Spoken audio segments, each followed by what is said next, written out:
Good afternoon, fam. Erica back with the essentials. And today we're going to do a follow-up video on these 5 knives that I mentioned in yesterday's video. I made a video about my top 10 folders and top 5 fixed blade knives. And at the end of the video, I made this lineup saying that out of all of the folders, if I could recommend 5 of them to you to absolutely try out, these would be the ones. So today I figured I would go a little more in-depth and do a follow-up video on why I chose these, why I think they would be a good purchase, and why I think you should try them. Because I chose them specifically for different reasons, and I think this is a great kind of broad spectrum coverage of some really iconic EDC knives in the community that have been flagships and just really substantial movements in the knife world, right? So we'll go over each one individually. Let's go over the Para3 first, so I'll move these out of the way. Okay. All done, buddy. Okay. So let's do the Para3 first. This is made by Spyderco, obviously. This one is in CPM S45 VN. They have updated the kind of basic steel a couple times. This is the new basic steel. I think it was S30V before. Now they're offering S45 in their base models. The reason I chose this is because I feel like the PM2 is really the flagship of Spyderco, and it's such an iconic, beautiful working knife, but in reality, it's just way too big for a lot of people. And I know some people adore it, and man, if I had bigger hands, I would too. But I was really excited when they started offering the shrunken down model, the Para3, because this is a true EDC size knife. The Paramilitary 2 is borderline like a self-defense tactical knife just because you have so much reach. It's such a long, skinny blade, easily concealable, but you have so much material to work with that in an EDC sense, it's a little much for some people. The Paramilitary 2 is even longer than the 940. And the 940 is about as long as I can go for an EDC knife. This is a very long knife, and the Paramilitary 2 is even longer. So if we take the Para3 and the Benchmade 940, you can see that the 940 dwarfs the Para3. So imagine being even larger than this and using that as an everyday carry. It's just a little much for some people. It's perfect for guys with big ham hands, but for people like me that have just average size hands, it's a little much. So really love the Para3. Very glad that they offered this to us as a smaller version. It still has all of the bells and whistles that the Paramilitary 2 offers us, but in a smaller package. We still get the compression lock. We still get that beautifully shaped blade. We still get a very ergonomic handle and carry. Beautiful jimping, forward choil, all of the good stuff that we love from the Paramilitary 2 in a smaller package. This is really like in the top 5 for Spyderco's best knives ever made, in my opinion. This is up there with the Native. This is up there with the Delica. It's just one that everybody should have. And because it has a more modern locking mechanism that's easier to deploy with one hand, I feel that this is one that everybody should try because the Delica and the Native 5 are absolutely fantastic work knives, but with that lock back that they have, it can just be a little trickier to manage with one hand, whereas this, you can do one-handed for sure. Now, granted, mine is new and still breaking in and needs to be oiled, so it's hard for me to do this one-handed. I really have to do it with 2 hands right now. But once it breaks in, it'll be good. Yeah, this one just really needs to break in here, but it should swing around once it gets cleaned out and broken in and all that. But really just a beautiful work knife. I really think that everyone should try this. It's just gorgeous. And if you're wondering about this pocket clip, this is the Para3 pocket clip from Lynch Northwest. And this is their new blacksmith finish, which is really supposed to replicate the finish that they use on the Spyderco knives. It's nearly identical. It's that matte finish that does not reflect. So these match up very well. And this is more like Teflon feeling than their black Cerakote. I actually really like the blacksmith finish, and I think it's way better than their black Cerakote. It really just complements this coating nicely. The next one I had mentioned was the Benchmade Bugout. This is an absolutely fantastic knife if you're looking for something lightweight, easy to carry, and really just the perfect overall design for a pocket knife. In reality, this blade shape, this stock thickness, the grind, everything about this is perfect for all-around utility. Obviously, this is not a specialty knife or a specialty blade, but for a literal general use EDC knife, you really can't go wrong with the Bugout. And I think this is a great lightweight option if you do not mind that it has the plastic scales that have a little bit of flex. That really doesn't affect anything. We have proven that.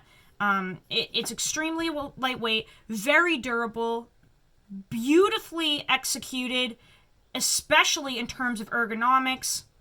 I love the little deep carry clip, generous lanyard hole, flow-through construction with pillars. It's literally just the perfect lightweight EDC knife, and I think this is an awesome offering from Benchmade, especially for people, if you're in like a hot climate and you wear gym shorts, something like that.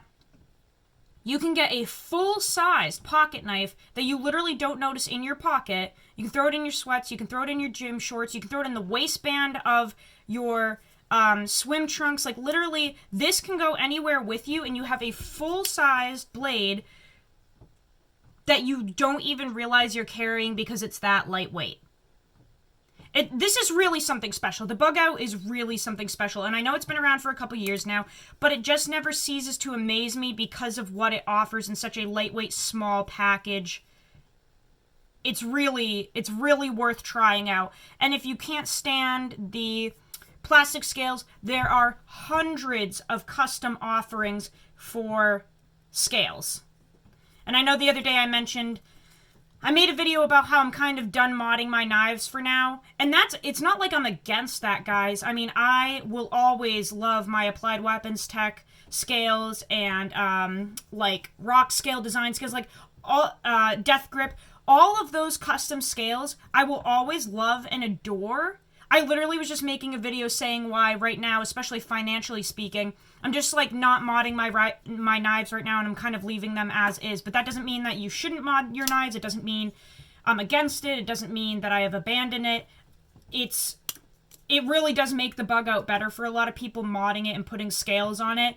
Just for me personally right now, I don't mind having a bunch of stock knives. The next one is the TRM Neutron2. Now this one I recommend for quite a few reasons. Number one, the whole design is pretty special in the sense that there's just not anything like it really on the market. Like, yes, there are aspects of this that you can find in other knives, but the handle shape, they're kind of, they fill the hand really well. I feel like just this whole design, it almost looks like a humpback whale or something, but it flows, it's very comfortable, it's unique because these scales are so wide, but they carry so slim and sleek. It just feels really nice in the hand.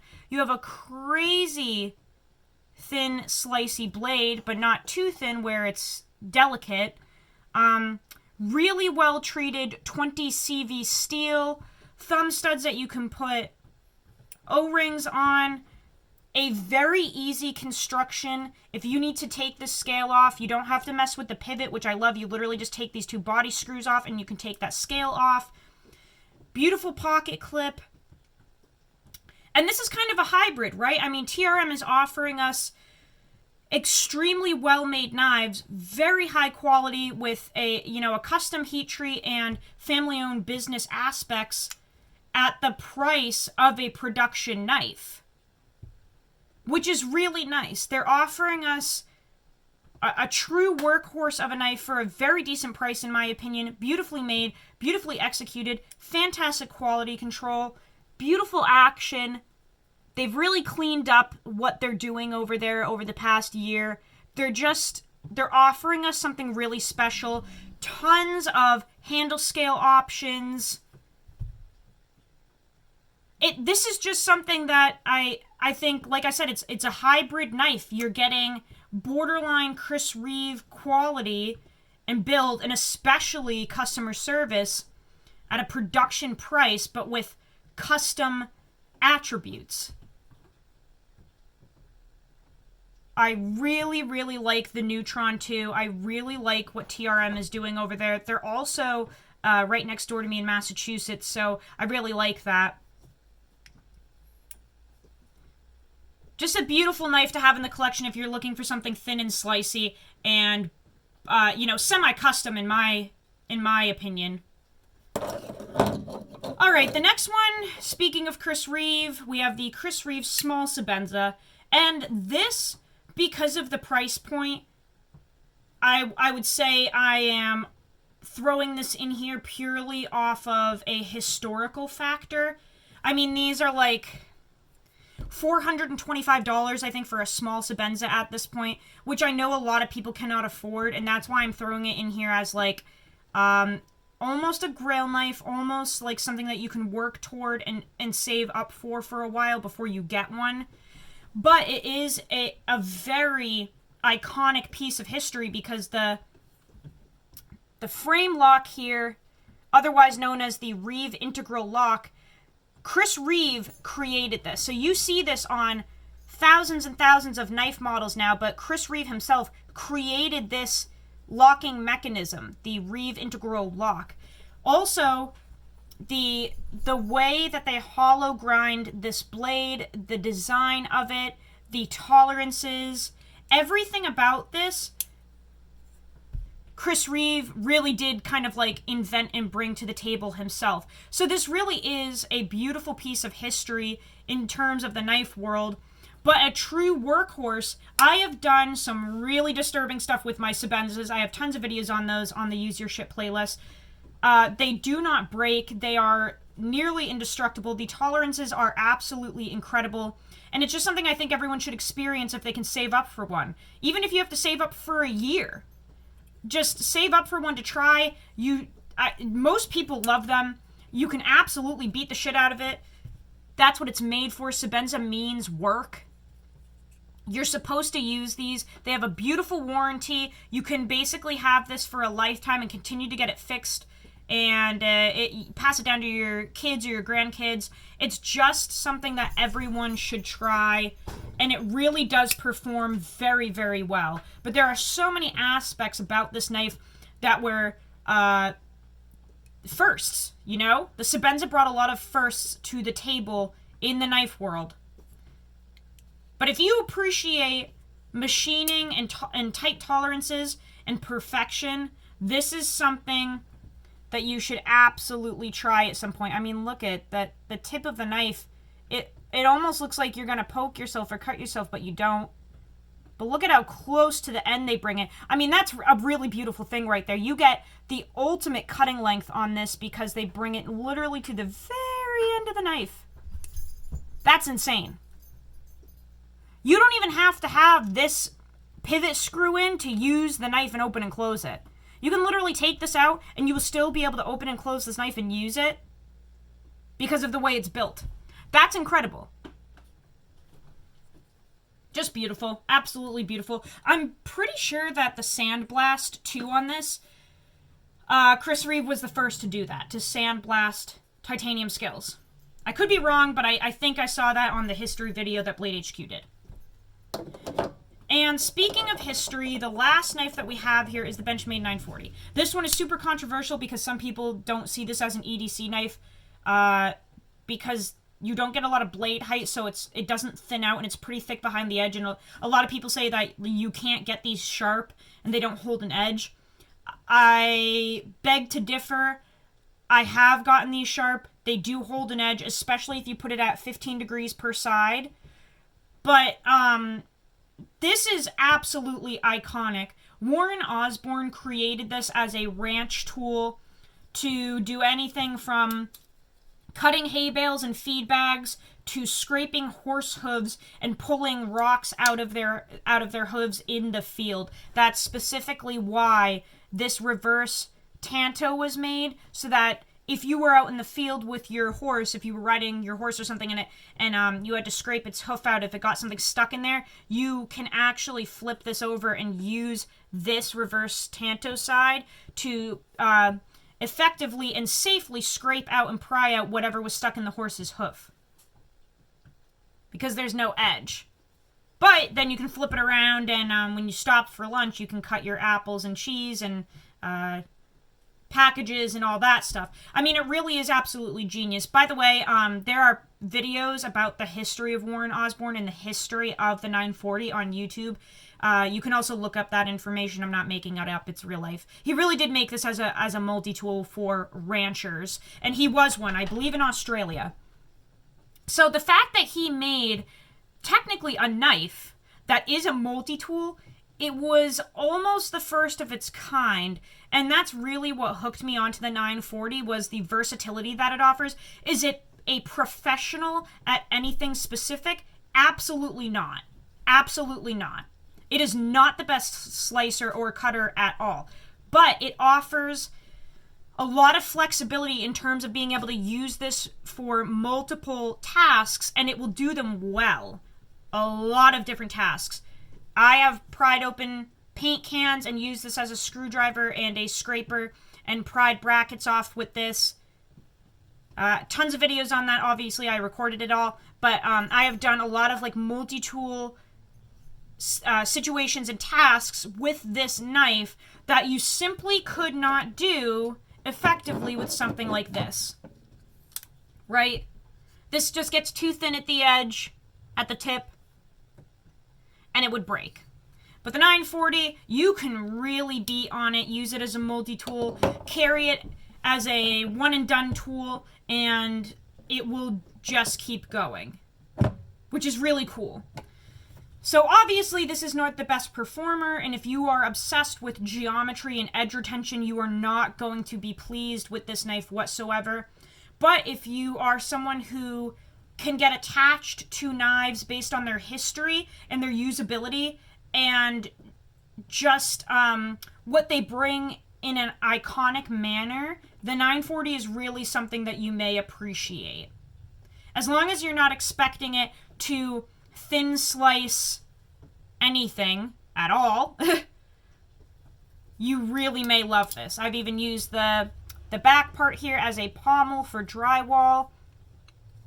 This thing is just indestructible, and it really, you can just beat on this thing, and I think it's so cool that Warren created this as a multi-tool, and still to this day you have people beating the shit out of 940s and using them as multi-tools. Anywhere from being a farmer to a carpenter to a mechanic, the 940 just offers a lot. It's a very cool knife, and so slim and sleek, and absolutely a full-size knife, but you don't even notice it's in your pocket because it's so slim. This is a long, long knife. They do make a mini version, the 945, if you feel this will be too big for you. But it carries so sleek and slim. I adore this knife. I've had this particular 940. This is my second one. I've had this since I was, I think, 17 or 18. It has gone through a lot, and it will never leave. But hopefully that kind of gives you guys an idea of why I recommended that you guys try each and every one of these. These are not the best knives in the world. It is strictly my opinion. I just think that in the EDC community, these are absolutely memorable. They all offer different things. I think this gives you a wide variety of knives, from super hard use beater to like borderline custom, thinner, delicate, slicey, lightweight knife. You've got, you know, a super lightweight, like summer carry EDC knife. You've got the most beautifully made, incredibly executed, tightest tolerance knife, and you've got kind of like an all-around jack of all trades here with the Para3. Very, very rugged. G10, 2 liners in there.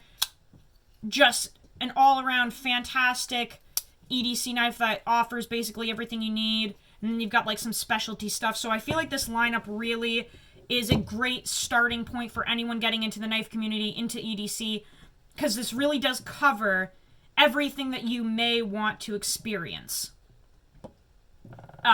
Until you get into like custom folders, right? This is really a great broad spectrum start to experiencing all different types of geometry and edge retention and everything and carry. So yeah, that's today's video. I hope you guys enjoyed this. I obviously am right back into the knife content. I strayed for a little bit and I just can't stop. I love making knife videos. I feel like I have so much to talk about in terms of knives, even though I have really decreased my collection. But I just have so much to say about them. I love them. They're my passion. So hopefully you guys enjoy the knife videos that are continuing to come out. Thank you guys so much for the support on the channel. I love each and every one of you. I appreciate you all so much, and I will see you on the next video. Go use your shit. Live your life. Have a great day.